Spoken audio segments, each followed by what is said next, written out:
The sun is shining. Spring is in the air. Have you been enjoying the nice warm weather that we've had the last few days in the UK? Whilst I know that in other parts of the world, you're probably having some wonderful hot weather right now. I'm Jenni Russell. Welcome to Her Health and Happiness right here on UK Health Radio, your number one talk health radio station, the world's only full talk health radio station. Available on podcast on all platforms, Apple, Google, whichever way you access Audible, Amazon, Kindles, whichever way you access your podcasts, we are here. I hope, like me, you too remember that you are blessed and highly favoured, a magnet for miracles, the solution to someone's problem and the answer to somebody's prayer. And I may make that statement every week, and some people might think, oh my gosh, really? Seriously? But we do take it for granted. But you are a magnet for miracles. And you are the solution to someone's problem. And you are the answer to someone's prayer. Think of that stranger that you've helped out. You just don't know what difference you made to their lives. You might have been the miracle they needed. You might have been the solution they were looking for. There's many things we do that we take for granted and we don't even consider. Or we think, oh, I'm just helping somebody. But actually, you may have just been that magnet, or that solution, or that answer that they've been looking for. But we're moving into spring, and it's really nice. And I'm looking outside in my garden, and the landscape of my garden has totally changed. And it's going to take some time to get used to. It has taken me years to grow some amazing palm trees. Beautiful palm trees. And now, all I've got is the remnants of those palm trees from a really harsh, cold winter. That snow sat, it didn't hit the whole of London, but it hit my area, and it sat on my palm trees in such a way that there is only one that's left from at least 12 palm trees. And it's changed the whole landscape of my garden. In fact, it was so beautiful. They provided shade when I worked out in the garden in the summer. They were something you could actually... I'd got some beautiful pictures of standing in between those palm trees. I'm going to share those on Instagram this week, so you can have a look at Pelvic Secrets and see those pictures, because the landscape of my garden now is a different fish altogether. A different fish altogether, and it's going to take some getting used to. There was a beautiful plant that was in front of the palm trees. Just looks like a bramble bush. The only thing that's really great is I got this really beautiful plant, the Mediterranean plant, that I bring indoors every week, every year. And so when I return from the wedding, I'll get the gardener to replant it in May. And then hopefully we'll have this beautiful summer and I'll see those beautiful pink flowers return again. But anyway, I'm going to share the audio this week on grief, which is absolutely fantastic. And I'm going to let you know that we're going to stop using music in the intro very soon, because we've got all these things with different licenses, and I'm just not prepared to pay the extortionate amounts that people want for music that I don't even recognise. The monthly payments for it is too much. It's too much. I'm sorry. I'm being honest. There's so many licenses we have to pay for. It becomes, you've got to decide where the cut-off point is. Platforms that you have to use. And all of a sudden, you've just got these subscriptions left, right and centre. And I can't keep up. Every app, everything wants you to pay. And that's fair enough. But I'm just like, I've got to decide which ones I actually optimise, as opposed to I don't. Because I don't optimise that platform. I don't know that music. I don't optimise it. I'm picking one or two tracks and I'm searching. And I'm just thinking, actually, I'm using it for the intro. And this is Talk Health. So I don't need to use it. I don't need to spend another £40 a month to find a track once a week for 2 minutes. So I'm not going to use any music very soon, because I'm just going to cancel the subscription, because the subscription I've got was the wrong one. And it's not allowing me to use it, because obviously I'm not using it for personal use. So the subscription changes. Anyway, so we're going to share about grief, because I think it's a really important conversation. But I was looking on LinkedIn this morning, and there's a post around the cover-up for Baby P, which was in 2008, and the statement that Rishi Sunak made about social workers being, sort of willfully ignoring vital signs. Now, there's two sides to this argument. Because there's a host of people. When you go back to Baby P, when we first read it, and I made a judgment on that lady. I just thought, how could she let that happen under her watch? But she herself cannot be responsible for the actions of every single social worker under her watch. Now, get me right when I say this. You go out and you write something, and then you bring it back. So then my understanding has to be that every single report that's brought back, that means that person has to reread every single report all the time. Is that feasible? That's a question I have to ask, number one. But that baby went to hospital. That baby's parents were investigated by the police. What's interesting is there's an article that's out in The Guardian now where there's a clear cover-up. So the junior doctor that saw Baby P 2 days before he died was underqualified for the role. So that tells me that if he had gone in at the weekend, there's no senior doctors around. And I know that's to be true. That happened with my dad. It's happened with my mum. They underqualified, and so they misdiagnosed or they miss things. That's a massive issue that continues to this day when they're dealing with adults, much less children. The Metropolitan Police, that's a big one. That one there is a massive one because there's lots of cover-up and lots of shifting of blame. And that stuff is coming up now, and they're still covering up and shifting blame and not investigating fully. So then the question has to be asked, why? Who benefits from keeping these things hidden under the radar?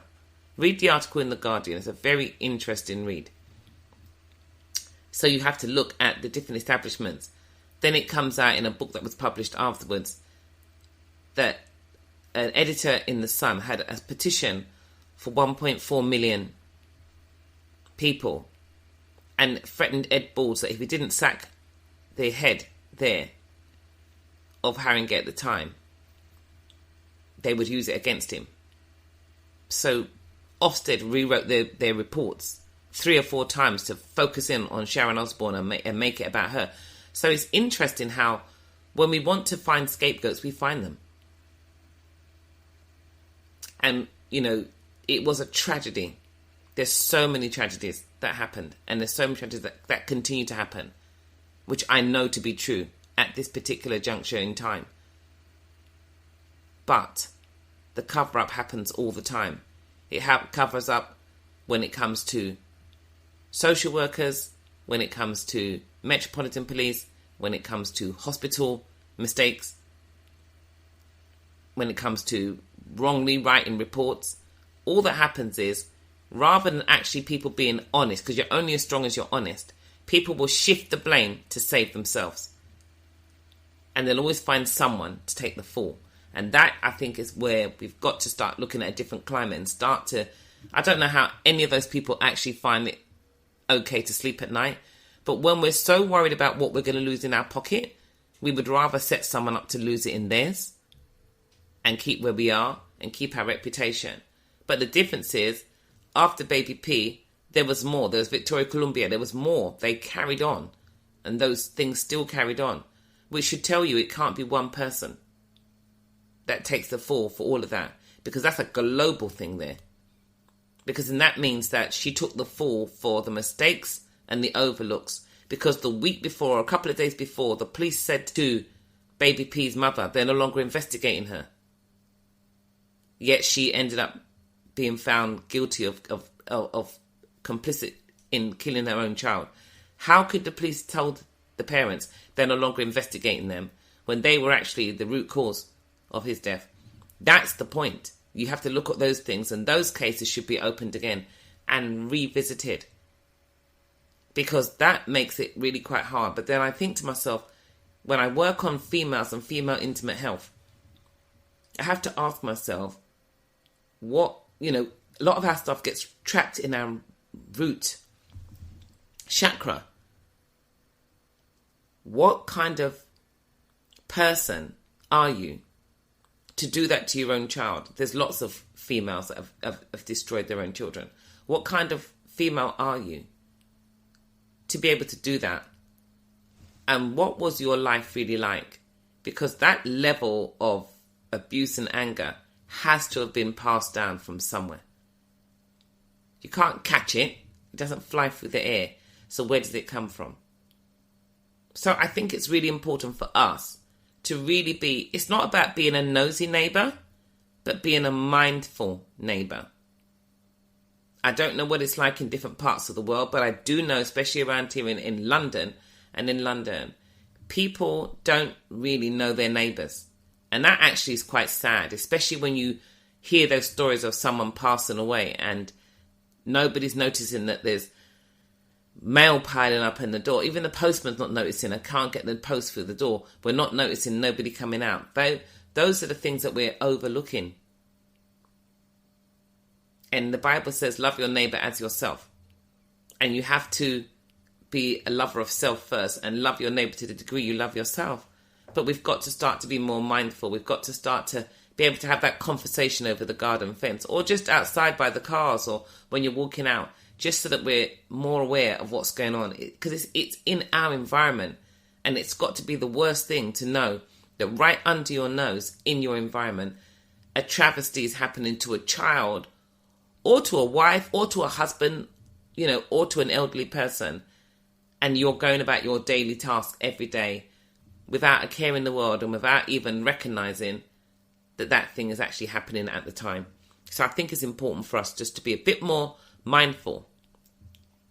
But I'm going to play the audio on grief.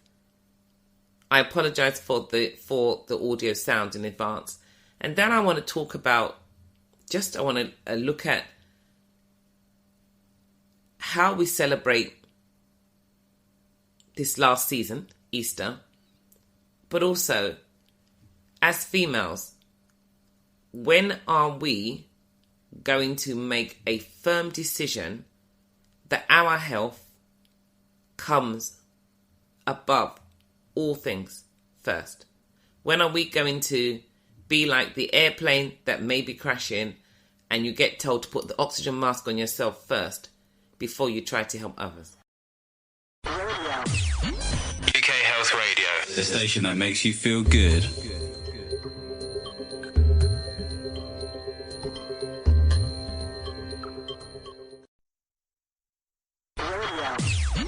UK Health Radio, the station that makes you feel good.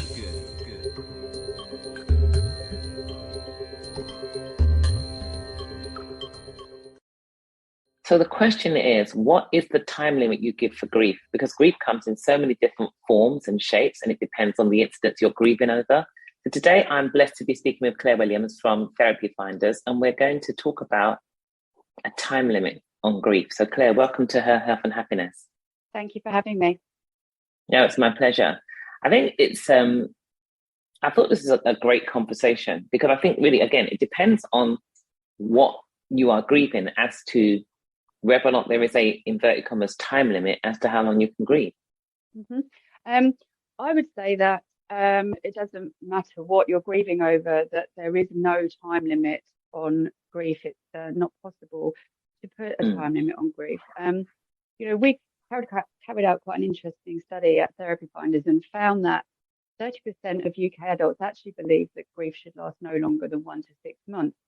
But the thing with this is, grief is such a very personal experience, and no two people will ever experience it in the same way. They might have the same emotions, but the experience that they have is very personal to them.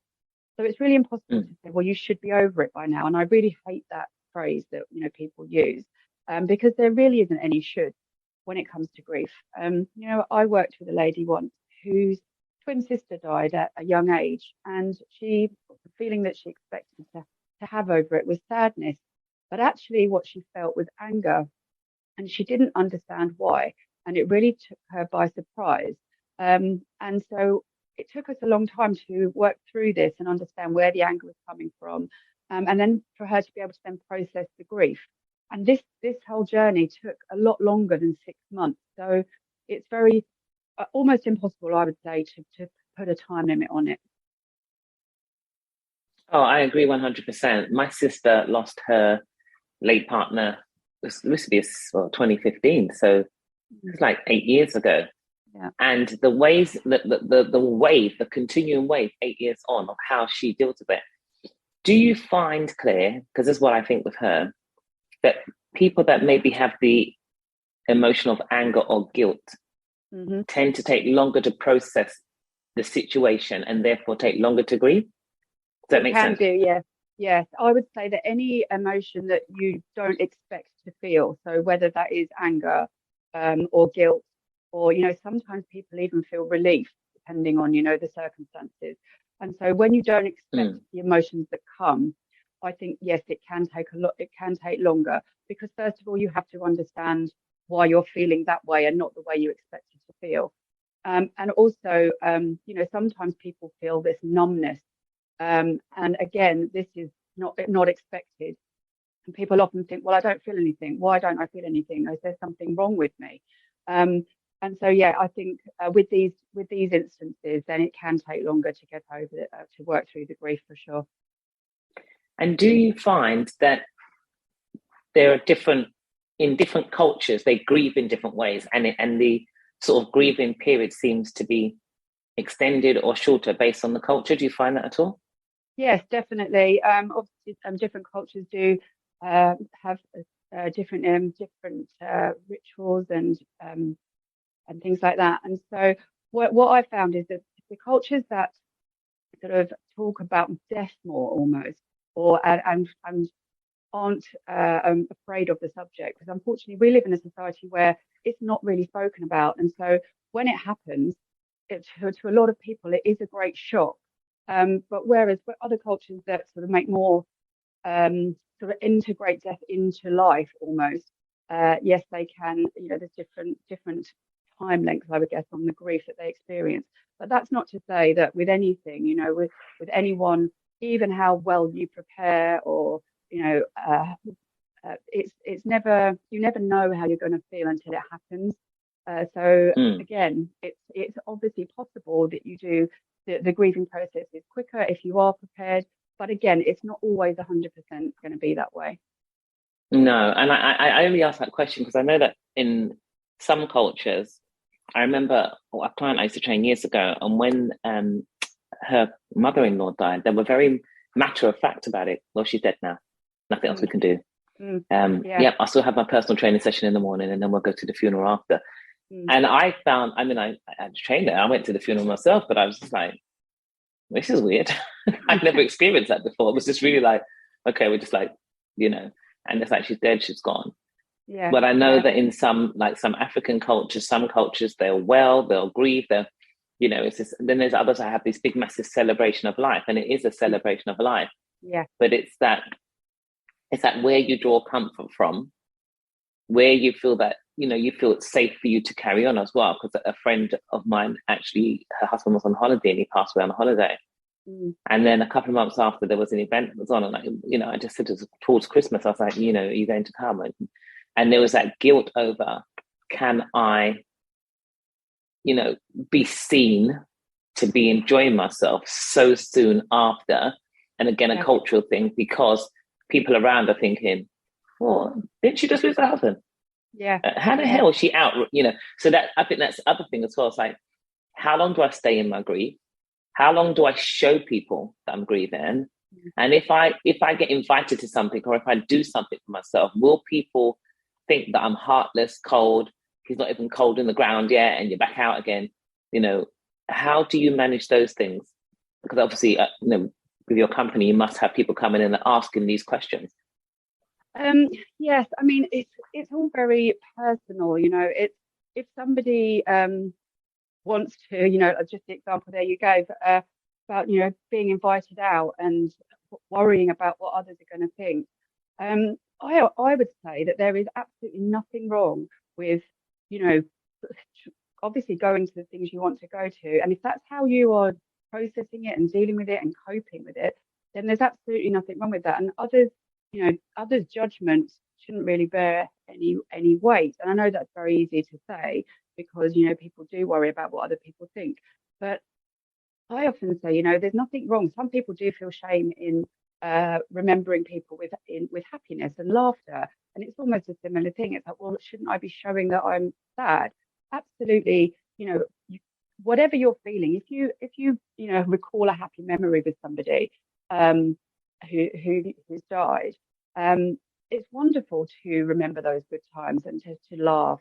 And there is no shame in it. It is however you are feeling and however you are experiencing what you're experiencing. And that's not to say that one day, you might wake up and be really sad about it.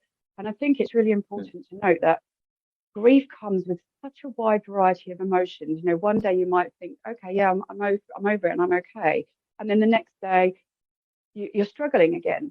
And this is all normal, and it's very much part of the grieving process. And just to allow yourself that space and that time, and just to accept that this is how I'm feeling today.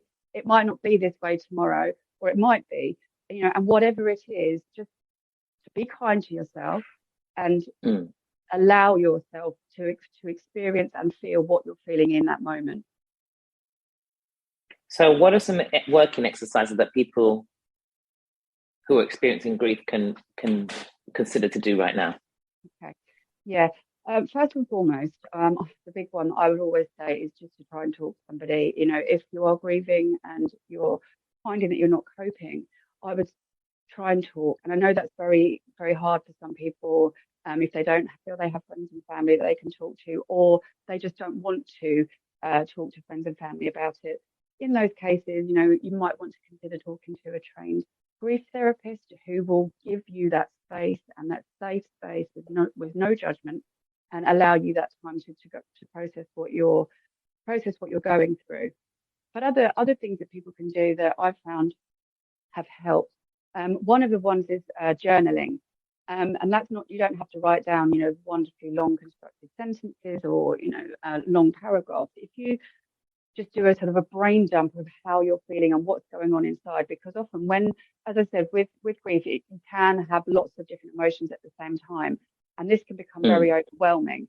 And it can be very confusing if you keep it inside. So doing a bit of a brain dump onto a piece of paper, just seeing what comes out, can often be very helpful in organising your thoughts, but also helping you to understand, what's going on for you at that time. Also, I would say you mentioned earlier about the African cultures of wailing, and I think any sort of release is really, really helpful. I would say don't be afraid to cry. If you're feeling sad and you want to cry, don't be afraid to cry or scream. Just to get that emotion out is really cathartic, and it also allows you that space to just get those emotions out so it doesn't become overwhelming. The same, very similar to the journaling. It's just about not storing this all up inside you when it just becomes unmanageable.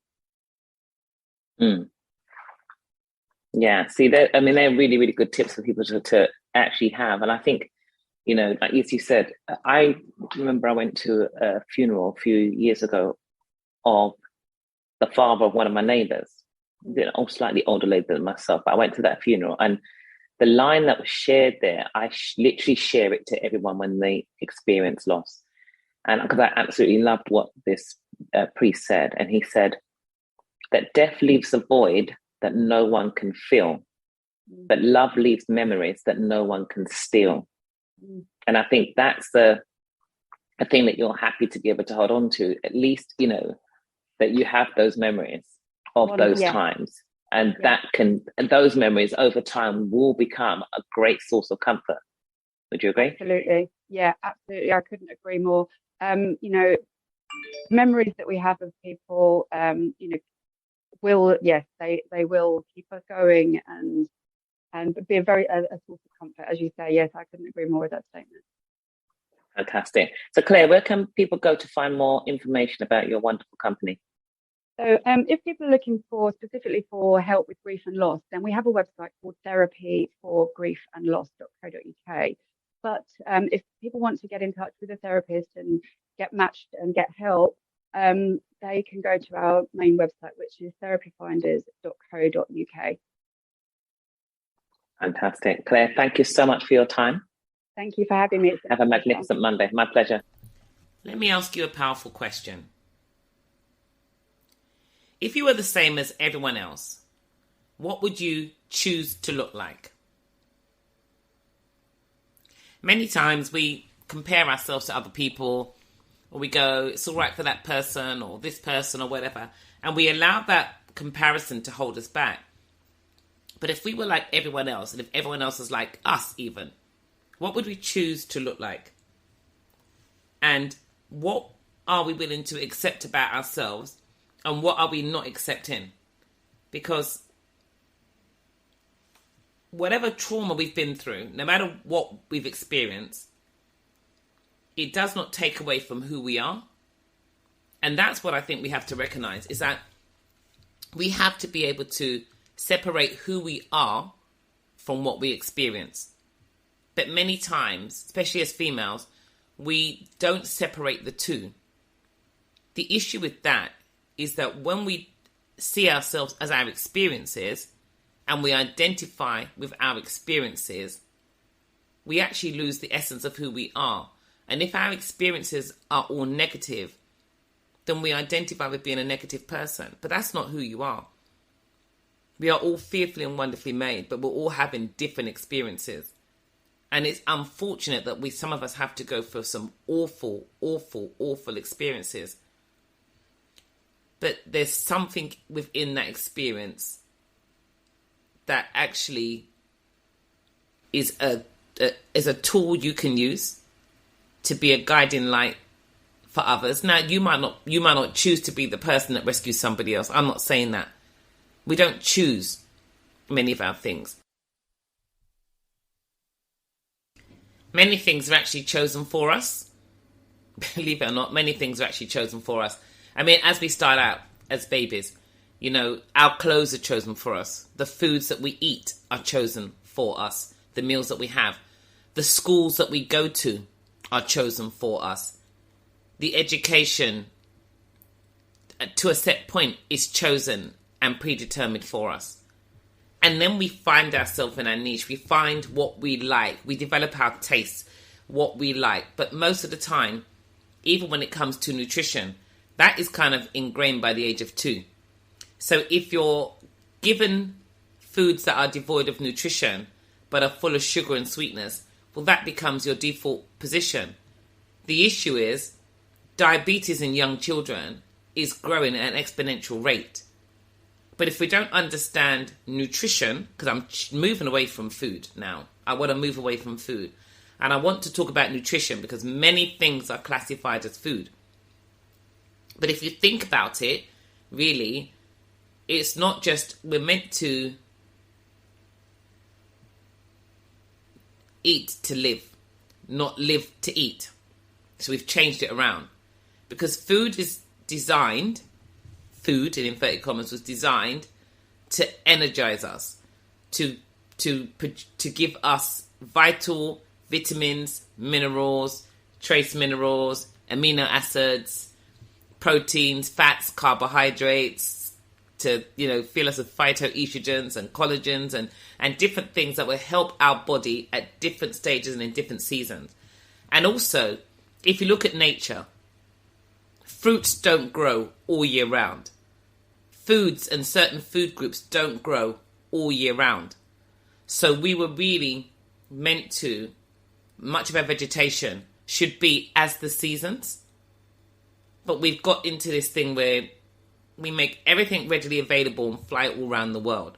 So we eat a lot of foods out of season.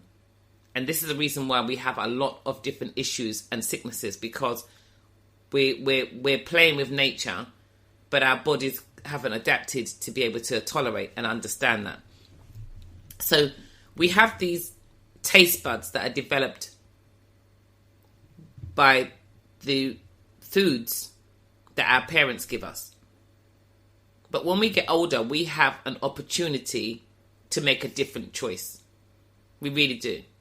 When it comes to certain sicknesses and diseases, 90% of those, 95%, are lifestyle induced, which means that once we have an understanding that, for instance, diabetes type 2 is definitely a lifestyle induced condition, So once you have an understanding it's a lifestyle-induced condition, then if you change your lifestyle, you can change your condition, because now you become a different experience. So that's what I'm saying. Separate who you are from what you're experiencing. I am a fearfully and wonderfully made, sassy, sexy 60-year-old. My experience right now, by God's grace, this is not my actual experience. I'm a diabetic type 2.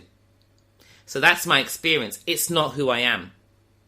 So if I decide to change my lifestyle, I can change my condition. So now I can become this sassy, sexy 60-year-old who no longer experiences the symptoms of diabetes because I've made lifestyle changes. That means that I'm no longer beholden to medications such as metformin or glycoside, or I know those because my mother's on those, that actually dictate how I live. I don't have to take certain amount with certain foods and do whatever. So I've made lifestyle choices and changes. That means my experience is different, which means that I may have started off with one experience, but due to lifestyle changes, that experience no longer exists within me, which means my lifestyle is totally different, which means my life is totally different. I'm no longer dependent on medication. It means I'm free of dis-ease within my system, and my system is working the way in which it's supposed to. That's just one experience, just in terms of nutrition and lifestyle. Now, obviously, if it's a traumatic experience, that's different. But when we are in certain situations as children and we are abused and we can't get control of that, that is one thing. When we are grown as adults, the reason why sometimes we repeat the experiences is because we link the experiences to who we are. This is what happened to me. It's not who you are, it's what happened to you. So what happens to you and who you are, two different things.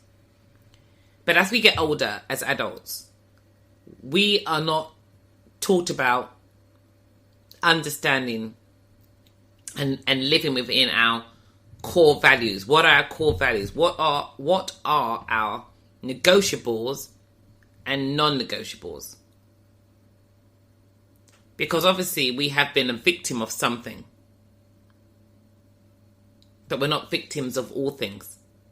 And as females, those things end up affecting our sex and reproductive organs.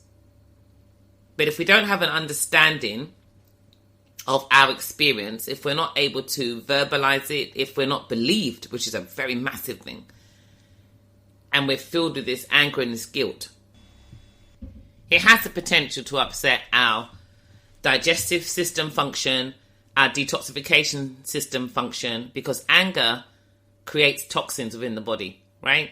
And then those two systems, the digestive system is the mother system of the body. Once they are upset, then they actually then change and upset our sex hormones. So now our bodies are working out of balance. They're out of balance. And then we start to have different disorders within our body. We start to have issues, food disorders, different types of things start to begin to affect us. And we're not really quite sure what exactly is going on within us. But we just feel like we're under attack. And then what happens is, because we cannot separate who we are from our experiences, all of a sudden, we now start to, where the attention goes, the energy flows, and we start to attract the same energy, and it's the same negative energy we attract, but we can't see it. It's dressed up differently. It's dressed up in this person that looks good, and we start to bring towards us the same negative energy, and we start to play out in our adult life what may have afflicted us in our childhood. And that's the reason why it's so important. When God gave me that statement, it dropped into my head, finally free to forgive. I've still got it on my wall, on the whiteboard, on a roll. I still have it written on the wall saying, what's the significance of this statement? And for me, it starts off with the ability to be able to forgive. Because that's the foundation from which you're able to let go, to be able to separate the experience from the person. That's hard. Separate the person from the behavior is really a hard one, but it's necessary so that you can release it from who you are. Because once you're finally free to forgive, then you're finally free to move forward, try something new, have a different experience. You're finally free to have a different experience because you're not letting anybody off. We're never letting anybody off. But you're letting yourself let that go, because you no longer have to carry it around like this excess baggage that actually has the potential to disrupt the internal workings of your body. That's what you're letting go of. You're letting go of stuff that actually has the potential to do you harm in terms of organ function, digestive function, in terms of performance, in terms of body shape, in terms of all things. Decision making and choices. You're allowing yourself to let that energy go, let that attention go, so that energy doesn't flow there, so that your attention can go somewhere else, and then the energy that flows to that will draw to you the right energy, the right person, the right opportunities, the right open doors, so that you can have a better experience. But it also means that internally you have a better experience. You won't have IBS, you won't have irritable bowel, you won't end up with fibromyalgia. And a lot of those diseases and MEs are linked to central nervous system sensitization. So the body's still reacting as if it's under attack, even though the trauma finished years and years and years ago. So you allow your body to become more balanced. You allow yourself to have more clarity of thought. You allow yourself to be able to trust. You allow yourself to be able to be open to new experiences. And you allow yourself the opportunity to live life better, because now you have freed yourself. You haven't decided to hold on to what happened to you. You have been able to release what's happened to you, which then releases the pelvic floor, which then takes away from weakness within that area, because that's what gets attacked. And the sacral chakra, your reproductive organs and systems. So a lot of the sicknesses and disease, a lot of the cancers are linked into those things, but there's an emotional connection. And holistically, we talk about it as holistic healthcare professionals, but medically it's not seen as being anything. They don't link the two things together. I did a talk, I was at an event the other week and I had a stand, and there was a doctor talking on fibroids. I asked the question, what nutritional advice do you give? And they said, well, we don't give any, but maybe we should link. But years ago, I used to run these events in a lovely pub in Walthamstow, and I used to do once a month, an evening with Jenni Russell. And I had a whole presentation on the hidden sugars that feed fibroids. But it's really interesting that medically, there is no link between your nutrition and fibroids. They say, we don't understand how they grow. Well, things grow when they're given nutrients, when they're given something, they're fed. Things, our plants, our trees, we feed them, right? With whatever minerals are in the ground, the water, when it rains, they are fed. We grew because we were fed and watered. So a sickness or a disease has to have something to feed it. So there has to be, for me, it's not rocket science. It has to be that we are feeding it. Are we feeding it with our thoughts? Are we feeding it with our poor breath, so we're not circulating things around? Are we creating an acidic environment inside of us? What are we feeding these things with? Negative emotions, what are we doing? Because every thought creates an emotion, and emotion creates a hormonal response. So what are we feeding these things with? Cortisol. We're feeding it with stress hormones, which creates an acidic environment within the body when there's too much of it. That's what we have to start to look at. Then when we start to look at those things, we can go, okay, fine. We don't live good on stress. Stress causes many, many, many problems. So we've got to start looking at different ways to actually live out our life. UK Health Radio, the station that makes you feel good.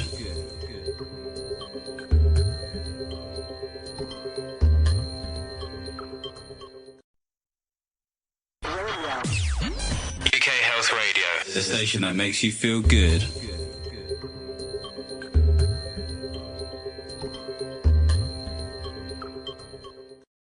So we are coming towards the end of the show, and I hope this has made a lot of sense to you. So we've had this Easter season, and again, over here we had some wonderful weather.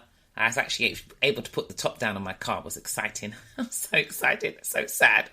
But we've had this beautiful weather. And my friend's son, he's 15 years of age, and he wrote a sketch that played out a modern day version of the trial of Jesus. But it was great the way they did it. It was an interactive trial, and it was so clever because, using the facilities in church, being able to sort of make it look like you're going back in time and show that bit and then come back to the real point and go back and forward. It was really lovely put together, and it was great to see the skills that were within a young man. Great to see the acting that was in these young people, and even more so, moving from my heart that these people were actually doing a modern day version of the reason for the season, which is Jesus, which was absolutely fantastic. So you don't have to be a believer, but it is really nice to see what gifts and talents are around, and to actually remember that, we have these breaks, we have these holidays because we're celebrating either, Christmas, the birth of Christ, or at Easter, we're celebrating the death and resurrection of Christ. So we know that we're able to, have this freedom. And that's what I think we need to recognize, is that we are able to be free. So you don't have to be a believer, but Christ died so that all our sins could be forgiven, right? Now, a lot of the times we're sick is because we won't forgive. We don't want to forgive because, as a lot of people do think, they think that if they forgive the person, they're not punishing the person enough. But you're punishing yourself when you won't forgive. Actually, the punishment doesn't go to the other person. It stays with you. And it shows up in you and in your body. So to not forgive somebody else for what they've done against you is to punish yourself, to keep yourself in prison, to keep yourself stuck in with an event that happened many, many years ago. And that actually has a major impact on your quality of life. So the question is, who do you need to become? And, what coaching and what assistance do you need to become that person, to get to where you need to be? That's one of the beauties of the work that I do with female intimate health and the whole person. That's why this show is called Her Health and Happiness. It's around female intimate health and the whole person. How is it showing up in this whole person? What are they experiencing? So yes, bladder weakness is something that's a physical thing that's quite debilitating and embarrassing. Pelvic organ prolapse is a physical thing that can be quite debilitating and embarrassing. Lack of sexual function is a physical thing that can be debilitating and embarrassing. So is endometriosis. So is polycystic ovary symptoms. There's so many different things that can be quite debilitating. But that's not all they are. They come out in different ways, and suddenly they become different things. They become more than just the symptom. That's the manifestation of the symptom. But they are also an indicator of an imbalance in not just your hormones, but if your sex hormones are imbalanced, then you need to look at your nutrition and lifestyle, because it means that your digestive system and your detoxification system is out. You need to then look at your sleep, because in terms of physical repair, psychogenic repair, your sleep is a really important part of the repair process to try and remove these things. You need to look at your hydration. Women that struggle with bladder leakage are very scared to drink water in a large amount, but you're dehydrating your brain, and that can create depression. You're dehydrating your organs. So that can create an issue with transit and with actually flushing out the toxins from the body in the form of feces. And constipation is also linked to not letting go. So a lot of women that have had a lot of trauma and struggled with a lot of abuse and things that they won't let go of actually struggle with constipation. Constipation means that the toxic waste the body wants to get rid of, that it no longer needs, isn't moving from your body. And if it sits in the sigmoid colon long enough, it could create things like cancer. That's where they start. So it's important for us to understand that it's like a waterfall effect. You know, it just cascades and it creates one thing, creates another. So we need to be able to let things go. But look, I'm at the end of the show and I really hope that it's going to help somebody. If you want to get hold of me, if you'd like to do some coaching with me, I'd love to do some coaching with you. I'd really love to be able to help you with my 8-step program, Finally Free to Forgive, because freedom doesn't come in a straight line. Fear has to be removed. Faith has to be restored. Then you become enlightened, then empowered, encouraged, and then enabled. That's the 8-step program. You can email me, pelvicsecrets@icloud.com. You can call me on 0207 291 4499. You can find me on Instagram and Twitter and TikTok at Pelvic Secrets, or you can find me on LinkedIn and Facebook, Jenni.